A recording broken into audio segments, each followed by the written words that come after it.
सरकार से बातचीत के बुलावे के बाद पहलवान बजरंग पूनिया केंद्रीय मंत्री अनुराग ठाकुर से मिलने उनके आवास पर पहुंचे हैं। समाचार एजेंसी एएनआई ने ये जानकारी दी है। बजरंग पूनिया के कुछ देर बाद ही पहलवान साक्षी मलिक और उनके पति सत्यव्रत कादियान भी अनुराग ठाकुर के घर पहुंचे। एक दिन पहले मंगलवार को केंद्रीय मंत्री अनुराग ठाकुर ने ब्रिजभूषण के खिलाफ आंदोलन कर रहे खिलाड़ियों को बातचीत का आमंत्रण भेजा था। अनुराग ठाकुर ने ट्वीट कर कहा था कि सरकार पहलवानों से बातचीत के लिए इच्छुक है। मैंने एक बार फिर उन्हें इसके लिए बुलावा भेजा है।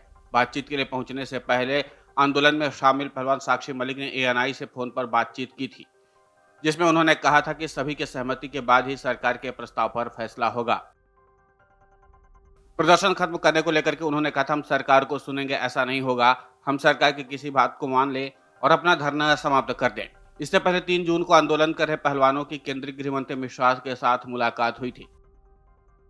इस मुलाकात को सरकार की तरफ से पहलवानों के मामले में डेडलॉक तोड़ने की कोशिश के तौर पर देखा गया था। गृह मंत्री से मुलाकात के 2 दिन बाद 5 जून को पहलवान साक्षी मलिक और बजरंग पूनिया अपनी नौकरी से जुड़े काम के लिए रेलवे के ऑफिस पहुंचे। दावा किए जाने लगा कि पहलवानों ने खुद को प्रदर्शन से दूर कर लिया। हालांकि दोनों ने साफ कर दिया था कि उन्होंने अपनी लड़ाई नहीं छोड़ी है। उन्होंने ट्वीट कर कहा कि न्याय मिलने तक लड़ाई जारी रहेगी। इसके लिए नौकरी भी छोड़नी पड़ेगी तो छोड़ देंगे।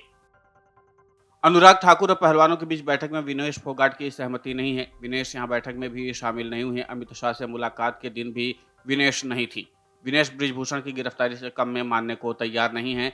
आपको बता दें कि गृह मंत्री से मुलाकात के 2 दिन बाद 5 जून को साक्षी मलिक और बजरंग पूनिया रेलवे में अपनी नौकरी से जुड़े कुछ काम निपटाने के लिए ऑफिस गए थे। इसी बीच ये दावा किया जा रहा था कि खुद को प्रदर्शन से इन्होंने दूर कर लिया है। हालांकि अब दोनों ने साफ कर दिया है कि उन्होंने अपनी लड़ाई नहीं छोड़ी है और उन्होंने ये साफ कर दिया था कि नौकरी भी छोड़नी पड़े इस लड़ाई के लिए तो छोड़ देंगे। बता दें 23 अप्रैल को पहलवानों ने ब्रिजभूषण शरण सिंह के खिलाफ कार्रवाई को लेकर के जंतर मंतर पर धरना शुरू किया था। 28 अप्रैल को दिल्ली पुलिस के कनॉट प्लेस थाने में पहलवानों की शिकायत पर बीजेपी सांसद ब्रिजभूषण शरण सिंह के खिलाफ 2 एफआईआर दर्ज की गई थी। इसमें एक एफआईआर नाबालिग पहलवान की शिकायत पर है। हालांकि माना जा रहा है कि आज खेल मंत्री अनुराग ठाकुर के साथ हो रही बैठक में इस मामले पर समाधान निकाल लिया जाएगा, क्योंकि इस मामले में सरकार की भूमिका को लेकर के भी कई सवाल उठ रहे हैं। और ऐसे में अगर इस मामले पर कोई समाधान जल्द नहीं निकलता है तो यह मामला और तूल पकड़ेगा और यही कारण कि सरकार ने खुद अपनी तरफ से पहल करके इस मामले में समाधान के लिए बैठक बुलाई है। अब देखना ही होगा कि आज की बैठक के बाद क्या समाधान निकलता है। फिलहाल बैठकों का दौर जारी है और दोनों ही तरफ से अपने पक्ष रखे जा रहे हैं। सरकार अपना पक्ष रख रही है और पहलवान अपना पक्ष रख रहे हैं। लेकिन ये बात देखना दिलचस्प होगा कि इन दोनों पक्षों के बीच में आखिर समाधान के लिए क्या रास्ता निकाला जाता है।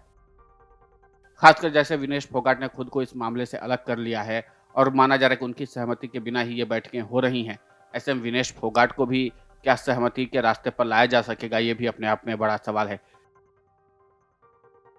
कई और सवाल उठ रहे हैं जिन सवालों का जवाब आने वाले वक्त में पता चलेगा।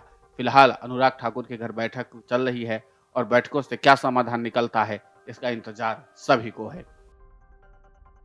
वीडियो डेस्क अमर उजाला.com।